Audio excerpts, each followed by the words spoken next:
पार्वती जी फिर खड़ी हुई और माता पार्वती जी ने शिलाखंड पर खड़े होकर वापस निहारा, कोई बच्चा नजर नहीं आया, कोई बच्चा नजर नहीं आया। बार बार माता पार्वती बच्चे को निहार रही है और बच्चा चिल्ला रहा है। बार बार पलट कर देखा जा रहा है। फिर जब देखा पार्वती जी ने कि कोई समझ में नहीं आ रहा कि आखिर हो कौन रहा है, कौन चिल्ला रहा है, कौन बोल रहा है, किसको मालूम। थोड़ी देर बाद मां फिर सेवा में तल्लीन हुई। शिव महापुराण की कथा कहती है जब जब आप सेवा में तल्लीन होंगे, जब जब आप भगवान की सेवा में जाएंगे, जब जब आप किसी अच्छे कार्य के लिए अग्रण्य बढ़ेंगे, तब कोई ना कोई आपको रोकने का प्रयास करेगा, किसी ना किसी तरह से तुम्हें थामने का प्रयास करेगा, किसी ना किसी तरह से तुम्हें रोकने का, अवरुद्ध करने का प्रयास किया जाएगा। पर तुम्हारी भक्ति प्रबल होना चाहिए, दृढ़ता प्रबल होना चाहिए।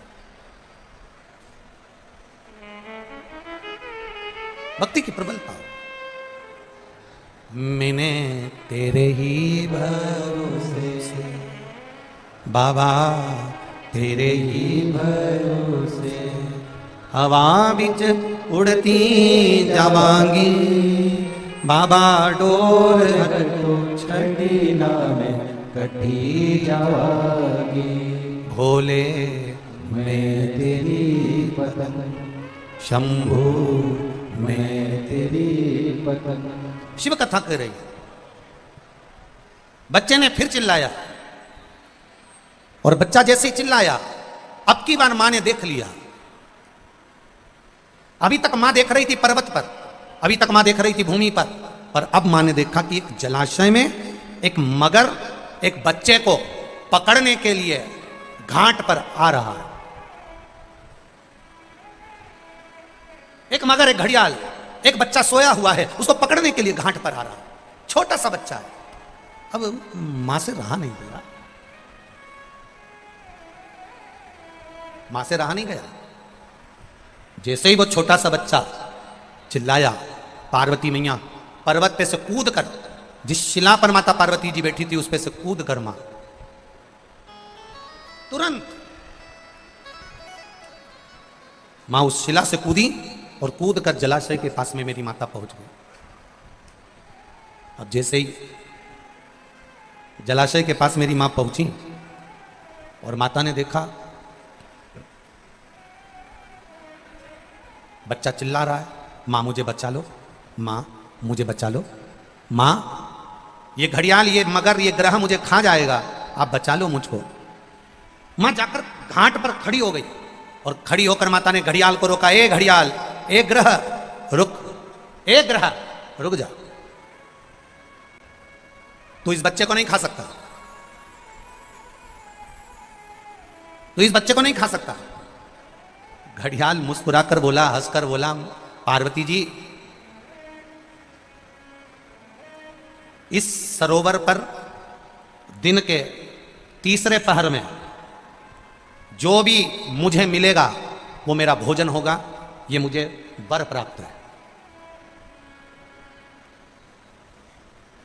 तीसरे पहर में जो भी मुझे मिलेगा इस सरोवर के तट पर, वो मेरा भोजन होगा। अब देखिए, किसी किसी का एक समय होता है। जैसे आज बेटमा वालों की किस्मत है, आज बेटमा वालों का भाग्य है कि शनि प्रदोष के दिन आप ये पावन शिव महापुराण की कथा सुन रहे हो, तो ये आपका भाग्य है।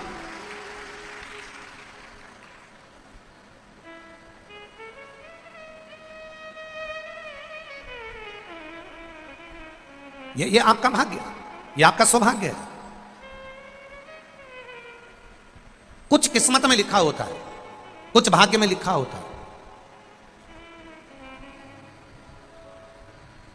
अब एक ग्रह, तुम इस बच्चे को नहीं खा सकते। ग्रह कह रहा है कि दिन के तीसरे पहर में जो भी मुझे भोजन मिलेगा मेरे घाट पर मुझे खाना है, क्योंकि ये मेरा आहार है, ये मेरा भोजन है, मैं इसको खाऊंगा। नहीं नहीं, मां कहती है तुम इसे नहीं खा सकते, क्योंकि ये मुझे पुकार रहा है, ये मुझे आवाज दे रहा है। और अगर ये मुझे पुकार रहा है, मुझे आवाज दे रहा है, तो तुम कैसे खा सकते हो इसको? तुम खा नहीं सकते। पार्वती जी कहती हैं तुम इस बच्चे को छोड़ दो। ग्रह कहता है ये बच्चा कौन है तुम्हें मालूम है क्या? किसकी संतान है तुम्हें मालूम है क्या? एक बहुत सुंदर संवाद ब्रह्मवेत्ता पुराण का है। आज शनि प्रदोष के दिन आप लोगों को थोड़ा स्मरण में ला दूं। किसी भी चीज का उद्यापन करो, 16 सोमवार का उद्यापन करो, चाहे तुम शुक्रवार का उद्यापन करो, चाहे तुम सोमवार का उद्यापन करो, चाहे तुम एकादशी का उद्यापन करो, चाहे तुम प्रदोष का उद्यापन करो, चाहे तुम जिस भी व्रत का उद्यापन करो, शिव महापुराण की कथा कहती है अपने घर के लोगों को गिनने से पहले बाहर के लोगों को गिनना जरूरी है।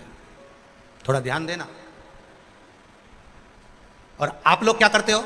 उद्यापन में सबसे पहले अपनी जेठानी को गिन लिया, इसको गिन लिया, उसको गिन लिया, उसको गिन लिया। और शिव महापुराण की कथा कहती है जेठानी तो तुम्हारे यहाँ का भोजन करेगी क्योंकि रिश्तेदार है, ननन तुम्हारे यहाँ का भोजन करेगी क्योंकि रिश्तेदार है, तुम्हारी देवरानी भोजन करेगी क्योंकि रिश्तेदार है, तुम्हारी चाची सास भोजन करेगी क्योंकि रिश्तेदार है, तुम्हारी काकी सास भोजन करेगी क्योंकि रिश्तेदार है।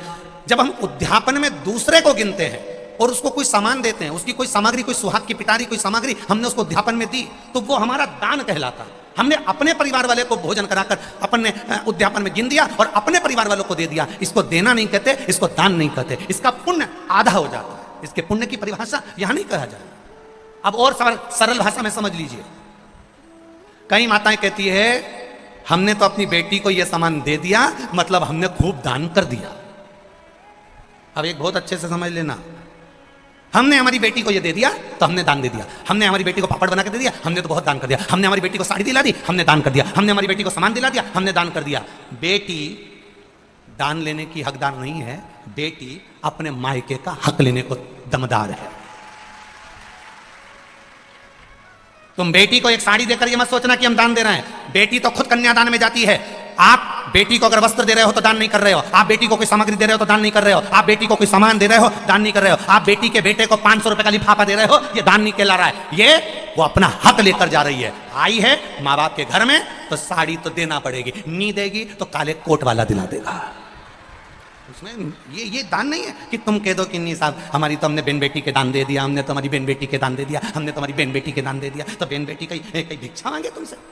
अरे बोलो तो बेटवा वाली हो, बोलो बोलो जम के बोलो। तुम क्या भिक्षा मांगो कि हम भैया के जाएं तो दान लेके आएंगे? दान लेकर बहन बेटी नहीं आती। बेटी अपने भाई के यहाँ से दान लेकर नहीं आती, बेटी अपने मायके से दान लेकर नहीं आती। बेटी मायके में जाकर अपने माँ बाप से और कहती है कि किसी ब्राह्मण को बुलाकर मम्मी सत्यनारायण की कथा कराकर थोड़ा सा दान दे दो। ये बेटी कहती है। बेटी दान लेकर नहीं आती है, बेटी दान दिलवा कर आती है। और बेटी मायके से अगर एक साड़ी भी लेकर आती है तो वो दान की नहीं, बेटी अपना हक लेकर आती है। जब तक माँ बाप हैं तब तक बेटी लेकर आ रही। तो जितनी भी भाभियां हैं वो ये कहना बंद कर दे कि हमने ननन को कुछ दान दिया। दान नहीं।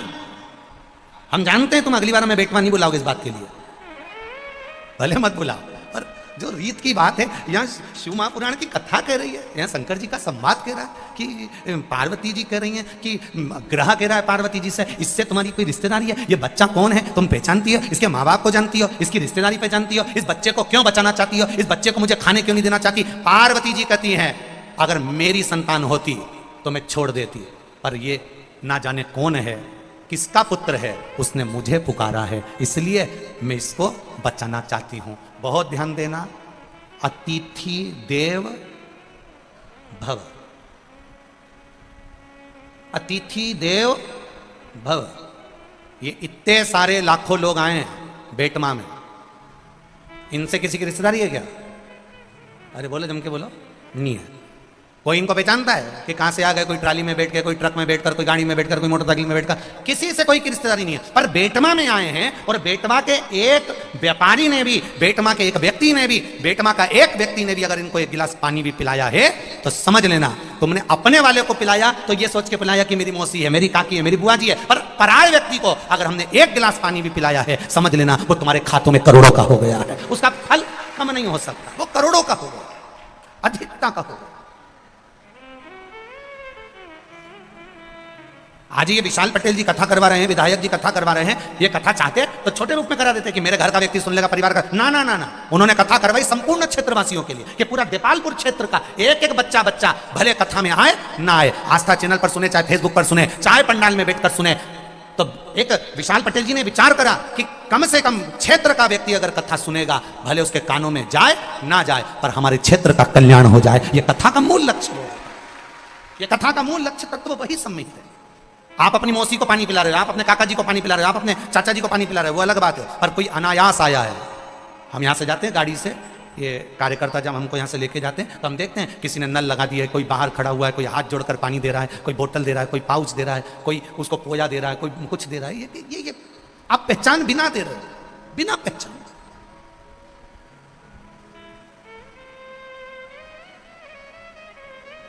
मिल रहा है उसको।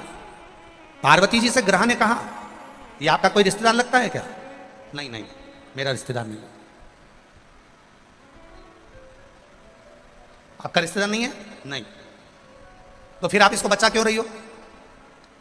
पार्वती जी बोली, रिश्तेदार होता तो मैं तुम्हारे सामने दे देती, मेरा पुत्र होता तो मैं तुम्हारे सामने दे देती कि ग्रह इसको खा ले, पर दिक्कत यह है कि मैं इसको पहचानती नहीं हूं, ये कोई दूसरा।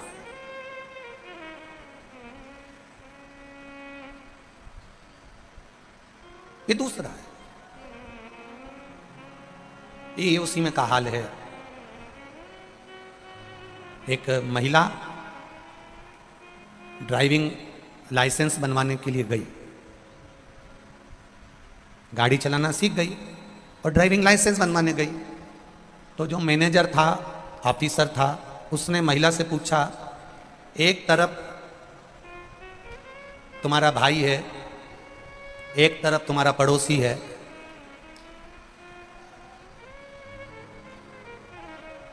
तुम गाड़ी से जा रही हो, इधर भाई है, इधर पड़ोसी है, तुम किसको मारोगी? महिला तुरंत बोल दी, पड़ोसी को। मैनेजर ने कहा, ऑफिसर ने कहा, मैं 3 साल से तुम्हारा ड्राइविंग लाइसेंस बनवाने का प्रयास कर रहा हूं, 3 साल से समझा रहा हूं कि इधर पड़ोसी है, इधर भाई है, और तुम्हें अगर मारना है तो किसको मारोगी? तुमसे 3 साल से कह रहा हूं कि ब्रेक मारूंगी, ब्रेक मारूंगी, ऐसा बोल, तू जब देखो जब पड़ोसी को मारूंगी बोलती।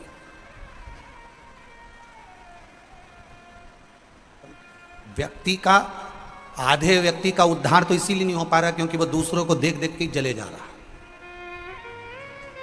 पड़ोसी के यहां ट्रैक्टर आ गया दूसरे नंबर का, इसने रोटी खाना छोड़ दी। ये उसी में कहा ले, जैसे एक बुढ़िया के सामने से एक कपास की गाड़ी निकल कर गई, ढेर कपास बढ़ा और कपास की गाड़ी निकल कर जा रही है। अब बुढ़िया ने सोचा, इतना सारा कपास कितने का बिकेगा, कितना पैसा आएगा, कितना धन आएगा। बुढ़िया सोच सोच के बीमार पड़ गई और नीचे टपक गई, बेहोश, चक्कर खा के नीचे। घर के लोग आए, उसको उठा के अंदर ले गए, सबने पानी का छींटा दिया, उठ ही नहीं रही। सब चिल्लाने लगे, रोने लगे, बहुएं धाड़ धाड़ के रोने लगी, बेटे रोने लगे। डॉक्टर ने भी आकर देखा तो इसकी तो सांस नहीं चल रही, सब रो रहे हैं, सब चिल्ला रहे हैं। सामने वाली अम्मा को मालूम पड़ा, जो इसके पास में बैठती थी, उसने आते से पूछा, क्या हुआ? बस बैठी थी अम्मा बाहर ओटले पर, दरवाजे पर, सामने से कपास की गाड़ी निकल कर गई और अम्मा बस थोड़ी देर बाद चक्कर खा के गिर गई। इतने में सामने वाली आंटी ने कहा, सामने वाली अम्मा बोली, तुम चिंता मत करो, अभी उठ के बैठती है, मैं अपनी सहेली को अच्छे से जानती हूँ, तुम रुको, तुम सब ऐसी कैसी रोना, मैं अभी बाहर जाती हूँ, अभी आऊंगी। और जैसे वो अम्मा बाहर गई और आते सी दौड़कर बोली, जी जी, जो तेरे सामने से कपास की गाड़ी गई थी ना, उसमें आग लग गई। जी जी उठ के बैठ गई, तुरंत एकदम तैयार, और तुरंत पल्लू लेके बोली, सही में? डॉक्टर भी आश्चर्य में पड़ गया, इसको कौन सी दवाई दी? कुछ नहीं, दूसरे को देख देख के जले जा रही, जले जा रही, चले जा रही, चले जा रही। 4 व्हीलर गाड़ी कैसे आ गई, बंगला कैसे बन गया, इतनी जोरदार जमीन में फसल कैसे आ गई, बहू इतनी अच्छी कैसे आ गई, सब इसका कहना मान के चले। इतनी जोरदार बहू आई, और बहू भी आई नहीं कि यहाँ छोरा भी हुई गया, अब तो और मरी गई।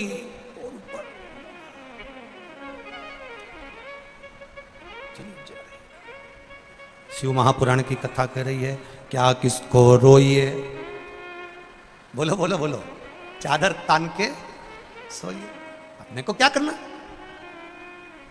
शिव मंदिर में जाना, शंकर के मंदिर में जाना, 1 लोटा जल अगर शंकर भगवान को चढ़ा रहे हो अपनी सामर्थ्यता के अनुसार, पड़ोसन चांदी के लोटे से जल चढ़ा रही है, उससे हमें मतलब नहीं। पड़ोसन सोने के लोटे से जल चढ़ा रही है, हमें उससे मतलब नहीं। पड़ोसन किस लोटे से जल चढ़ा रही है, हमें उससे मतलब नहीं है। आपके पास में जो पात्र है, भगवान को उस पात्र से जल चढ़ाओ, एक दिन आएगा भगवान तुम्हारे हाथ में भी चांदी का लोटा पकड़ा देगा। ईर्ष्या से नहीं, ईर्ष्या से नहीं।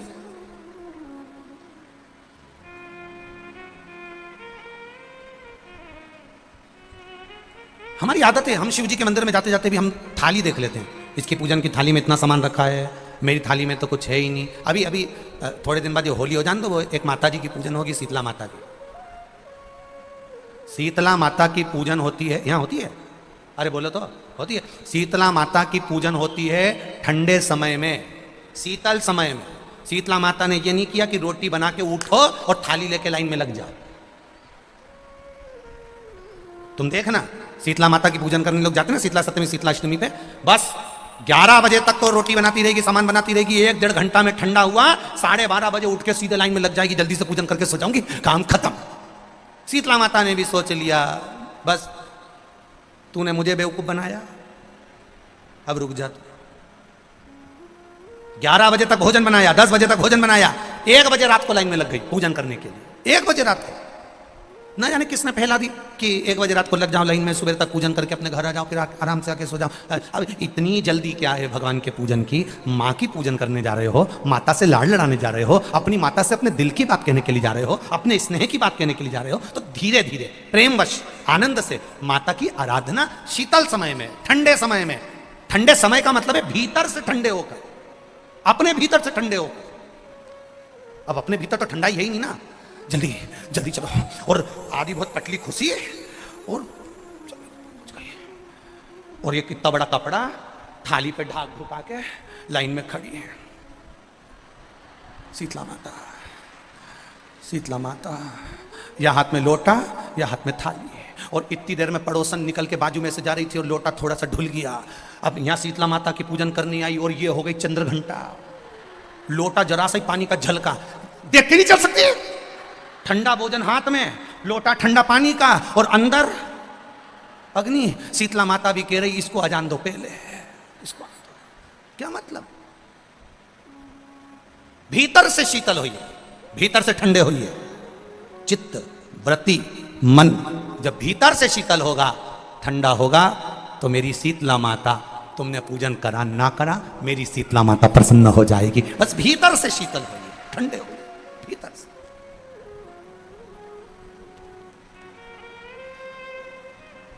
मां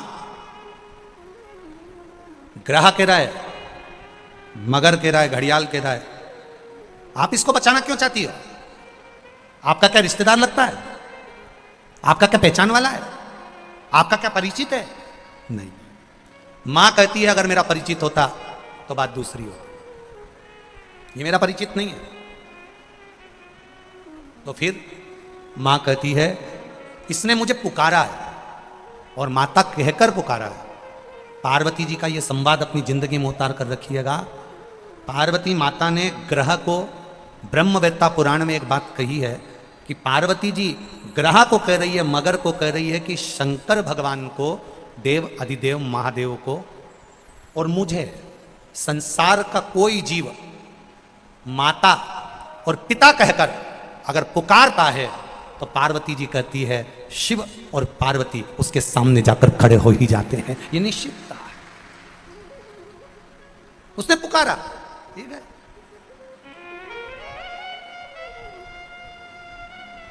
आप जिस भाव से पुकारता, पार्वती जी ग्रह कह रहे हैं कि यह बच्चा आपका पहचान वाला है? नहीं नहीं नहीं, माता पार्वती कहती मेरा पहचान वाला नहीं है, पर बचाना मेरा फर्ज है। जो पार्वती मैया कर रही है, देव अधिदेव महादेव को पिता मान लेता है। इसलिए आपने शिव महापुराण की कथा में सुना होगा, कभी भी सीहोर कुबेरेश्वर धाम पर आओ तो कुबेरेश्वर धाम पर यह मानकर आना कि आप अपने मायके जा रही हो, शिव पिता मानकर आना। और जो शंकर को पिता मानकर आ जाता है तो वो बेटी को खाली नहीं भेजता, झोली भरकर भेज देता है, वो खाली नहीं भेजता।